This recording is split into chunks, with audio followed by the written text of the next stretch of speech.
Okay, so easy isn't a word that exists in the game development handbook. The most watertight pitch can sound like a money-printing idea on paper, but still, colourful words don't magically become working code without hundreds, sometimes thousands of talented hands working in unison, and even the most surefire of hits can fall apart at the last second. So let's have a chat about them then. As I'm Jules, this is WhatCulture.com, and these are 10 obvious video game home runs that somehow failed. Number 10, the Titanfall series. Now granted, it's cheating a little to lump both entries in Respawn's cult classic series together, but in this instance, it is worth looking at the bigger picture. And why is that? Well, because incidentally, both installments suffered commercial failure for wildly different reasons. Titanfall snapped up over 60 awards for its debut showing at E3 2013, and when it rolled around less than a year later, release scores mimicked that initial success. Considering the FPS pedigree employed by Respawn, sublime gameplay was a given, but everything else fell below par. Poor netcode, the total lack of a single-player campaign, and the eternal struggle of establishing a new IP all contributed to Titanfall's, fall. So Respawn went back to the drawing board with Titanfall 2. The sequel rectified every criticism of the original. The campaign mode is one of the best that you'll find in any FPS, and then some, and improved in every other area, but unfortunately fell far short of sales projections nonetheless. EA, in its infinite wisdom as an industry-leading publisher, decided to engage in self-sabotage and drop Titanfall 2 between the launch of its own Battlefield 1 and Call of Duty Infinite Warfare, two massive IPs compared to Respawn's. To this day, nobody knows what the suits at EA were smoking to think that competing with itself was smart business acumen. Number 9, Star Wars Battlefront Classic Collection. At this stage, Star Wars Battlefront is nothing but a cursed IP. The so-called Classic Collection, a compendium of Pandemic's first two original games, launched back in March of this year and swiftly earned universally negative scores across the board. Network issues aplenty ruined any chances of fans embarking on nostalgia-fueled adventure in a galaxy far, far away, and that was just the first offense. If you want an idea of just how short-sighted the business decisions proved to be this time around, well, 3 64-player servers were available at launch. 3. A far cry from the number needed to accommodate players in their thousands. Sure, additional server space was deployed not long after, but once people were in, all that awaited them was a technical mess of bugs and questionable design choices. No attempt to modernize controls, missing cinematics, and the kicker of all of this, the use of fan-made content without the creator's permission. All of which resulted in what should have been an easy win appearing as little more than a quick cash grab. Now, the original Battlefront games are revered for a reason, but this lazy port does not make it easy to see why. In hindsight, the Aspires in charge of the upcoming Knights of the Old Republic remake is a worrying prospect to say the least. Number 8, Assassin's Creed 3. So let's be real, Assassin's Creed wasn't great. I mean, sure, it was a solid first entry in what would become Ubisoft's biggest cash cow, but it wouldn't be until a sequel was released in 2009 that the IP took off. That's thanks in large part to criticisms of Altair's adventure being taken into account. Still, it can't be stressed enough that the most important ingredient for success was Ezio. Even now, with 13 titles under its belt, Ezio remains AC's most memorable protagonist. But this lad finally hanging up his robes at the climax of Revelations was a sad day indeed, not least because his successor would prove to be inferior in every regard. Connor was devoid of the charisma, wit, and personality of his forebear, a drawback not at all helped by the fact that AC3's hero unwittingly found himself plonked in a setting objectively inferior to Middle Ages Europe. Well, at least as far as architecture was concerned. Boston, New York, and Philadelphia circa the 1700s lacked the concrete playground vibes established in the previous games and suffered as a result. Parkour, which was a core component of the series, was diminished and, to add insult to injury, the faux historical narrative was dull to boot.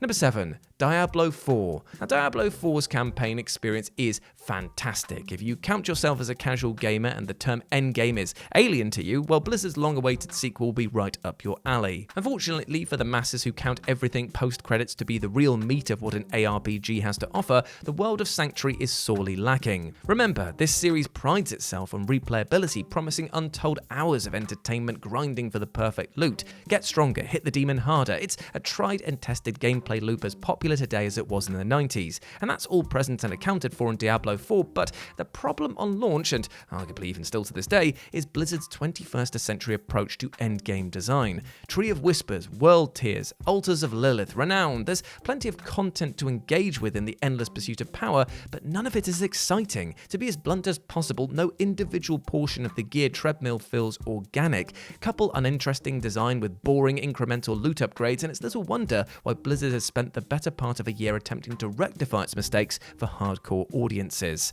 Number 6. Brink.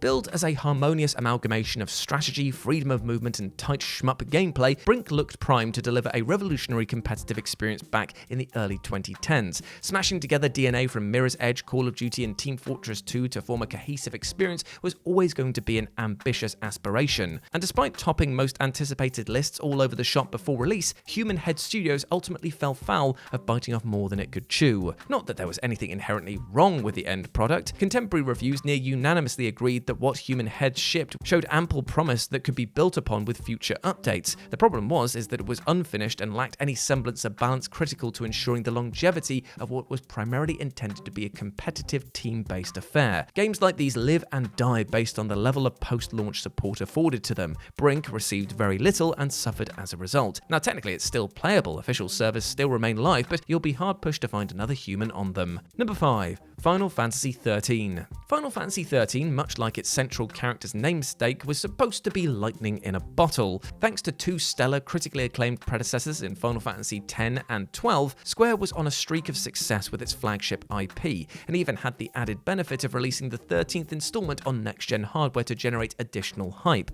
Moreover, the studio publicly likened aspects of XIII's character design to Final Fantasy VII, specifically making lightning reminiscent of Cloud Strife, which was music to the ears. And we all said to ourselves there was no way, based on precedent, that failure was possible. But we all know how swiftly that confidence turned into despair, and for Square, it should never really have come as a surprise. Shockingly, stripping a core gameplay feature from a Series 13 game deep is a pretty surefire way to piss off a sizable portion of the fanbase, and that's exactly what 13 achieved by doing away with the open world exploration for the first 25 hours of its runtime, making everything before Grand Pulse feel like a long-winded tutorial. But that wasn't the only offense. Lightning, Snow, Vanille, Hope, and the remaining retinue of main characters in 13 never felt like a cohesive unit, unlike most previous games. Many of them were dull, shallow facsimiles of heroes from yesteryear, and it all was poor form. Number 4. Marvel vs. Capcom Infinite. Now here we have a case study of why pandering to a highly specific audience is always a bad idea.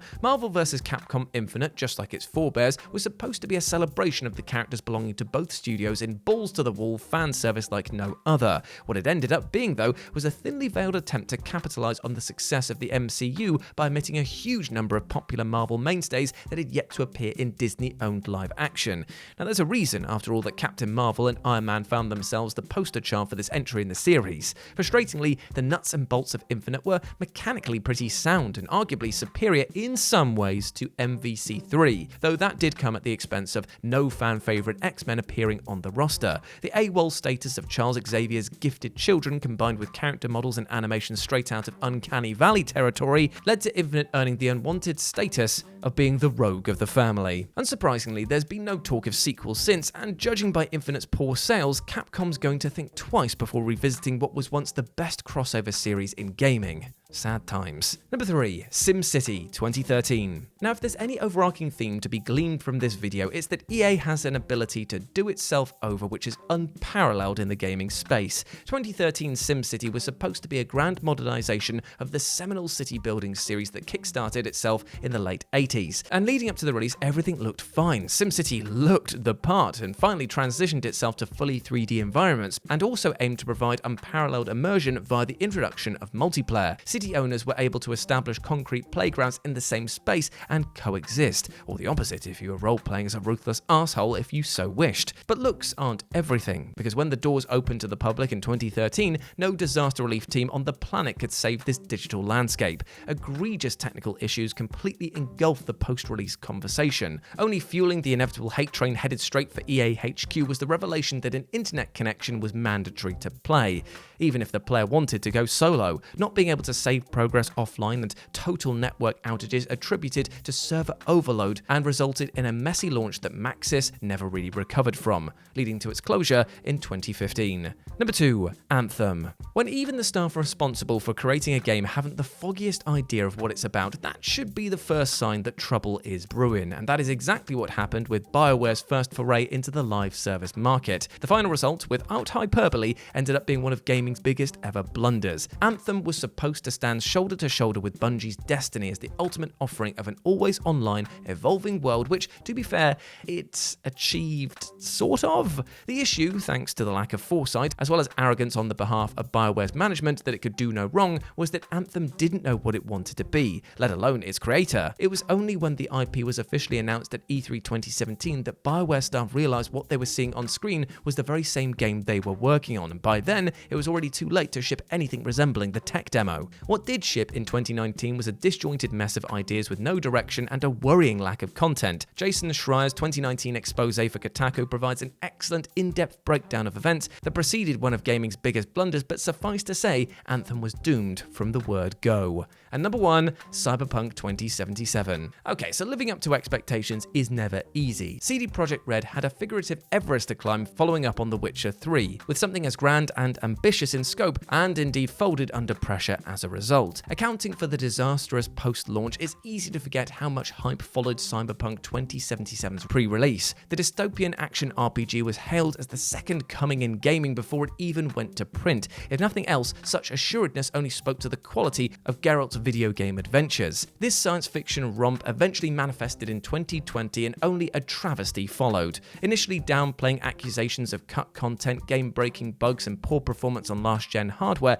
CDPR ultimately found itself forced to confront Cyberpunk's problems head-on. Sony pulled V's troubled story from its digital stores, class action lawsuits were filed and apologies were written, and years would pass until the stigma of its initial release would soften, and only with the release of expansion Phantom Liberty would many fans offer forgiveness for the sins of the past.